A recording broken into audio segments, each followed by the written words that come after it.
Welcome to 9 AM news. నేను చందు. బులెటిన్ల ముందుగా headlines. 11 రాష్ట్రాల్లో 95 లోక్సభ స్థానాలకు ఎన్నికలు. దేశవ్యాప్తంగా రెండో విడత పోలింగ్.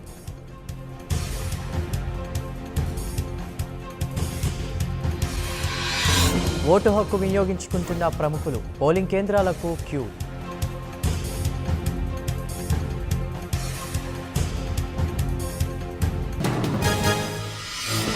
తమిళనాడులో 38, కర్ణాటకలో 14 స్థానాలు. కీలకంగా మారిన ఇరు రాష్ట్రాల ఎన్నికలు.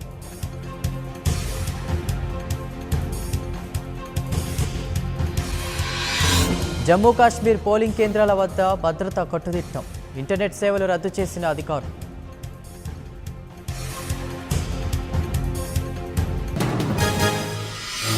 కలెక్టర్లు, ఎస్పీలతో ఈసీ భేటీ. తెలంగాణలో శాంతి భద్రతలు, ఎన్నికలపై చర్చ.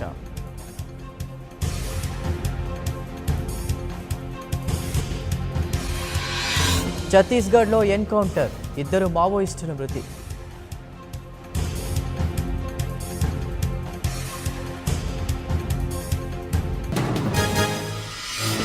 తెలంగాణలో ఈదురు గాలుల బీభత్సం. అకాల వర్షాలతో నీట మునిగిన పంట.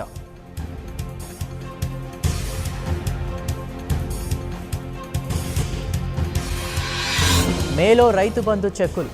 అన్నదాతలకు టీ సర్కార్ గుడ్ న్యూస్.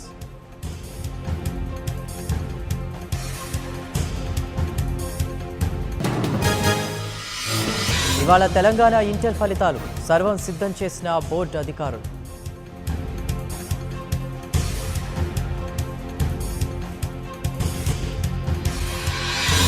ఈవీఎం నిపుణుల సేవలు ఎందుకు వాడుకోలేదు? ఉద్దేశపూర్వకంగా తప్పు చేస్తే కేసులు తప్పవన్న ద్వివేది.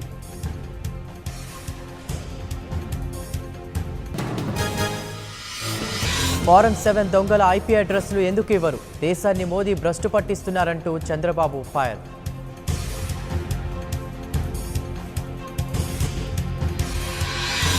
నయీం ఆస్తుల విలువ 2,000 కోట్లు.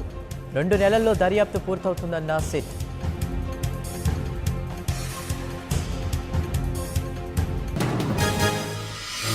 రెవెన్యూ శాఖ పరిరక్షణలో ఉద్యోగులు.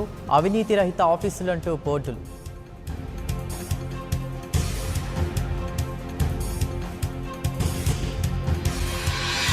కేసు పెట్టినా ఈసీ పట్టించుకోలేదు. కోడెల వివాదంలో ఈసీకి వైసీపీ ఫిర్యాదు.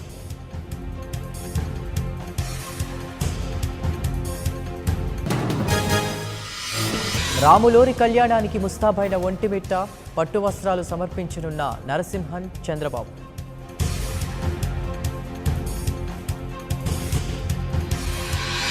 రేపు కర్మాన్ ఘాట్ నుండి తాడ్ బండ్ వరకు శోభాయాత్ర. 2,000కు పైగా బైకులతో భారీ ర్యాలీ.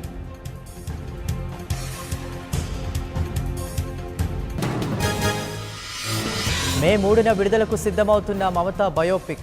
చిత్రంపై ఆంక్షలు విధించాలంటూ ఈసీకి బీజేపీ లేఖ.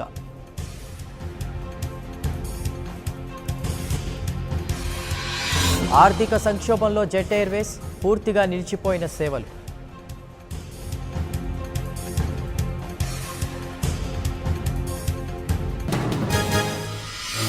సిఈసి నిర్ణయాన్ని సమర్థించిన మద్రాస్ హైకోర్టు.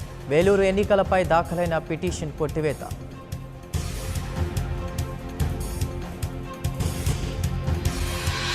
నోటర్ డ్యాంకు 7,000 కోట్ల విరాళాలు. దేశ విదేశాల నుంచి ఫండ్స్ జమ.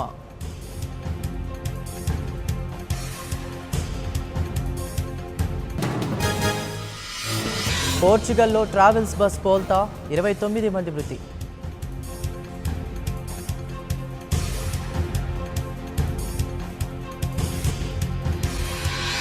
డాక్టర్లపై దాడి జరిగితే ఆసుపత్రి ఎఫ్ఐఆర్ ఫైల్ దాఖలు చేయాలి. ఇక ఉత్తర్వులు జారీ చేసిన కేజ్రీవాల్ సర్కార్.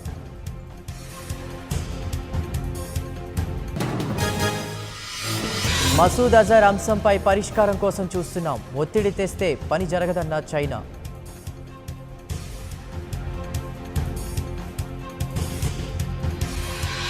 సన్ రైజర్స్ ఖాతాలో మరో విజయం.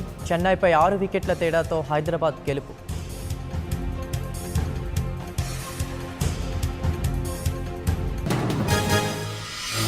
నేడు ఢిల్లీతో తలపడనున్న ముంబై. రాత్రి 8 గంటలకు మ్యాచ్.